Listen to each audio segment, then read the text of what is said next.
Acclamons le Seigneur. Amen.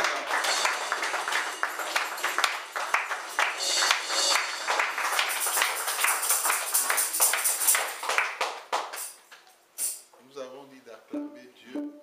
C'est la chaleur. C'est la chaleur. Amen. Acclamons le Seigneur notre Dieu.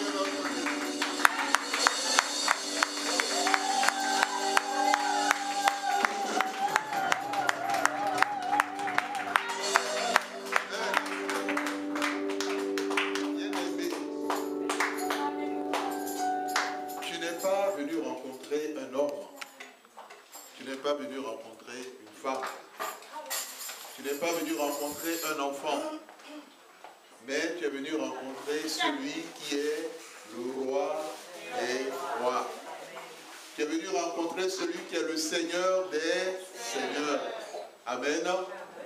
Bien-aimés, lorsque nous prenons le monde dans lequel nous sommes, et qu'une personne cherche à rencontrer le chef de l'État, d'abord, ce n'est pas évident. Et quand la personne arrive à avoir l'audience pour poser son problème, nous remontons un peu au chef de l'État. On peut dire le directeur d'un cabinet, on peut dire un ministre, on peut dire le maire, on peut dire une personnalité. Quand la personne arrive à obtenir ce rendez-vous, la personne est dans la joie. Amen. La grâce que nous avons, nous, en tant qu'enfants de Dieu, on n'a pas besoin de demander l'audience. Amen. Lorsque nous venons, l'Éternel nous attend. L'Éternel, notre Dieu, est déjà là. Nous venons le rencontrer. Et comme Salomon l'a dit, lorsque nous rencontrons l'Éternel, il y a nécessairement quelque chose qui se passe dans notre vie. Amen. Bien-aimés, nous avons déjà parlé, dans certains pays ou dans certaines régions, lorsque les chefs de l'État passent, les gens mobilisent des élèves, quelquefois des populations, afin que ces derniers puissent s'aligner au bord des routes.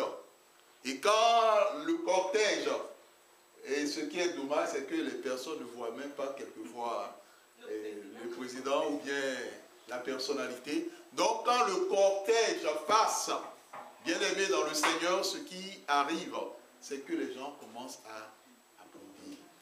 Les gens commencent à acclamer.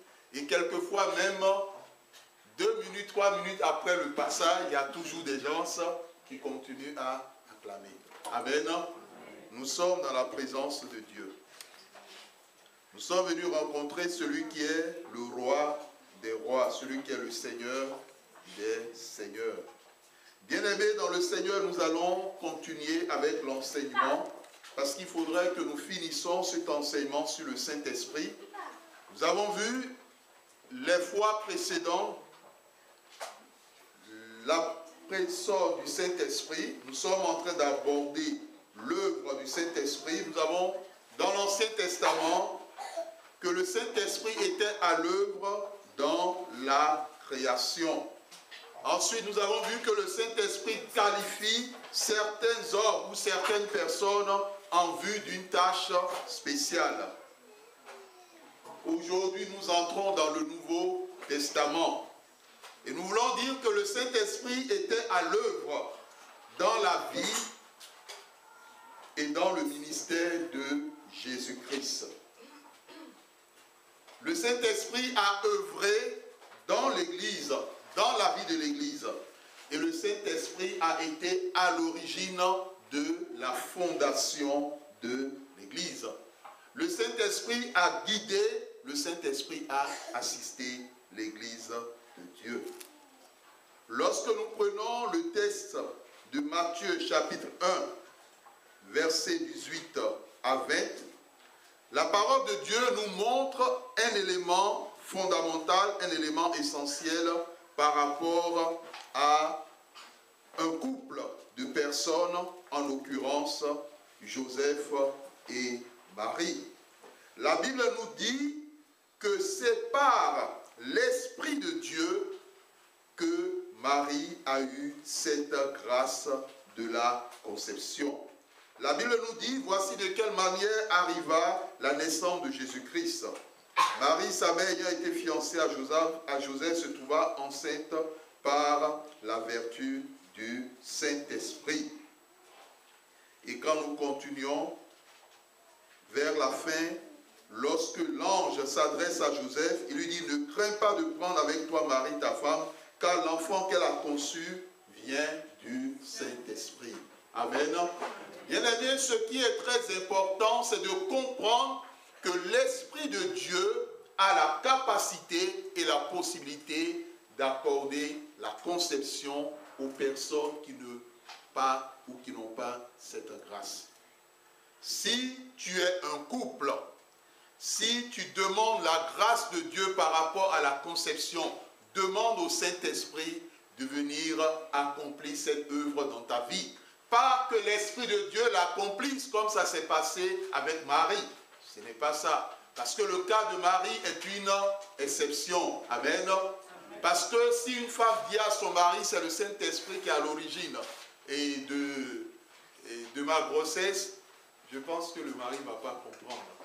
Sauf si le mari ne comprendra pas. Sauf s'ils vivent sous le même toit. Il va dire, bon, c'est un enfant de Dieu, c'est mon épouse, elle est enfant de Dieu, ce qu'elle dit, je comprends. Amen.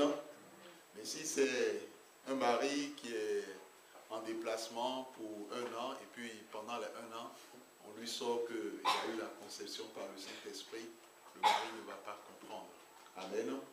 Bien aimé, le Saint-Esprit a cette capacité. C'est l'esprit de vie. Lorsqu'on dit qu'une femme ne peut pas concevoir, ou bien qu'une femme vit dans la stérilité, cela veut dire tout simplement que la vie n'est plus dans ses entrailles. La vie qui était dans ses entrailles, cette vie lui a été volée. Ou bien la vie qui était dans ses entrailles a été asséchée. Et dans d'autres cas, les entrailles ne sont plus là. Parce que dans plusieurs cas de délivrance, l'Éternel a montré les entrailles de certaines personnes qui étaient accrochées à des arbres, les entrailles d'autres personnes qui étaient déjà mangées par des chiens, spirituels bien sûr, les entrailles d'autres personnes qui étaient déjà partagées par des sorciers, des sorcières, et vice-versa. Que ce soit dans l'un des cas ou dans l'autre des cas, le Saint-Esprit est l'esprit de vie.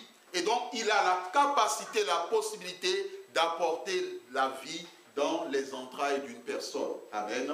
Le Saint-Esprit a la capacité non seulement d'apporter la vie, même si l'entraille n'est plus là, le Saint-Esprit donne le pouvoir de donner à l'enfant de Dieu, permettez l'expression, d'autres entrailles. Amen. Il y a une chose qui est fondamentale. C'est le plan de Dieu pour ta vie.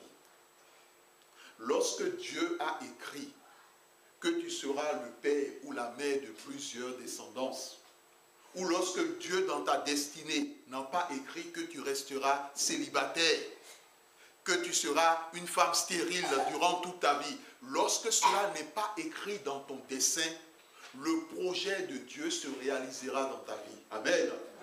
Si Dieu n'a pas écrit que tu mourras, ou bien qu'une personne mourra à l'âge, par exemple, de 50 ans, ou à l'âge de 65 ans, de 40 ans, quelle que soit l'armée des ténèbres, la personne ne mourra pas. Amen.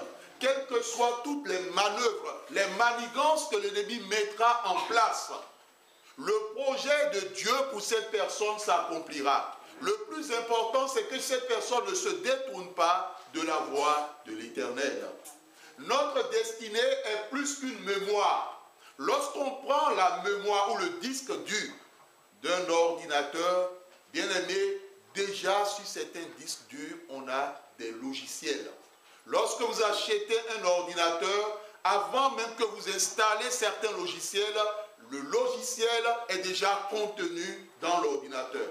Avant même que vous ne mettez vos identifiants et vice-versa, que vous ne démarrez l'ordinateur bien-aimé, il y a déjà dans la mémoire ou dans le disque dur de l'ordinateur des logiciels qui sont donnés. Quitte à ce que d'autres logiciels, on vous demande de les payer pour pouvoir les déposer. Lorsque l'Éternel prend ta vie L'Éternel a déjà arrêté des données qui ne peuvent pas être effacées. Amen. L'Éternel a déjà arrêté une destinée que Satan ne peut pas gommer, que Satan ne peut pas freiner. La destinée de Dieu pour ta vie, elle demeure. Mais il faudrait qu'en tant qu'enfant de Dieu, tu prennes conscience que tu n'es pas né dans le vide. Tu n'es pas né en l'air, tu n'es pas né à partir d'un arbre. À partir du moment où tu as donné ta vie à Jésus-Christ, à partir du moment où tu es devenu enfant de Dieu, Dieu a un plan pour ta vie. Et tant que Dieu ne te dit pas, mon enfant, tu resteras célibataire. Bien-aimé, si Dieu ne le dit pas, si Dieu ne te dit pas, mon enfant, je t'ai appelé pour que tu aies un vœu de célibat, sache que tu es appelé au mariage. Et le mariage s'accomplira. Amen. Parce que cela est en toi. Amen. Cela est dans ta destinée. Amen. Bien-aimé, lorsque Dieu ne dit pas à une personne, bon, le seul enfant que je t'ai donné, ou bien les 2 enfants que je t'ai donnés, ou les 4 enfants que je t'ai donnés suffisent. Bien sûr, d'autres personnes peuvent dire, mais 4 c'est déjà beaucoup. Mais vous savez, certains enfants de Dieu, 4 ça ne suffit pas. Au moins ils peuvent aller jusqu'à 7. Amen. Bon, il y a certains qui froncent déjà la vie. Mais oui, bon, vous savez, chacun a ses choix. Amen. Est-ce qu'il y a des gens qui ont envie d'aller à 7 ici? Mais c'est la grâce de Dieu. Il y a d'autres qui diront, mais aujourd'hui la vie est dure. Hein, la vie est dure, vaut mieux 2, c'est pas mal. D'autres diront, bon, arrêtons-nous à 3. Il y a des couples, ils ont déjà arrêté le nombre. Ils disent, non, il faut qu'on s'arrête à telle heure, il ne faut pas qu'on dépasse, on s'arrête là. Amen. Et quelquefois, le mari demande, mais ce n'est pas ce que la femme veut. Et quelquefois, la femme demande, mais ce n'est pas ce que le mari veut. Mais quand c'est ainsi, aller devant la face de Dieu, dites à Dieu, qu'est-ce qu'il en est? Je me rappelle d'un couple, ils ont eu des difficultés pour avoir des enfants. Ils étaient obligés de pouvoir consulter des guérisseurs et des marabouts avant d'avoir leurs enfants. Et plus tard, quand ces enfants étaient majeurs, ces enfants étaient devenus des problèmes, des cas. Ces enfants avaient des difficultés dans leur vie. À un moment donné, Dieu leur a rendu visite par le Saint-Esprit. Et Dieu leur a dit, je vous donnerai la grâce de pouvoir, parce que la femme n'avait pas la grâce de concevoir. Dieu leur a rendu visite, Dieu leur a dit, je vous donnerai la capacité de concevoir. Et pour cela, vous n'aurez pas besoin d'aller voir des guérisseurs, d'aller voir des féticheurs, des marabouts, pour qu'ils vous fassent des breuvages, pour qu'ils vous donnent des œufs, pour qu'ils vous donnent ci, ci et ci. Bien-aimés, l'Éternel, comme il est fidèle, nous avons un Dieu merveilleux. Amen. Bien-aimés, lorsque Dieu parle, la Bible dit, il dit la chose et elle s'accomplit. Dieu est fidèle. Je vous en conjure, Dieu est fidèle. De génération en génération, il a été fidèle, il est fidèle et il sera toujours fidèle. Amen. Amen.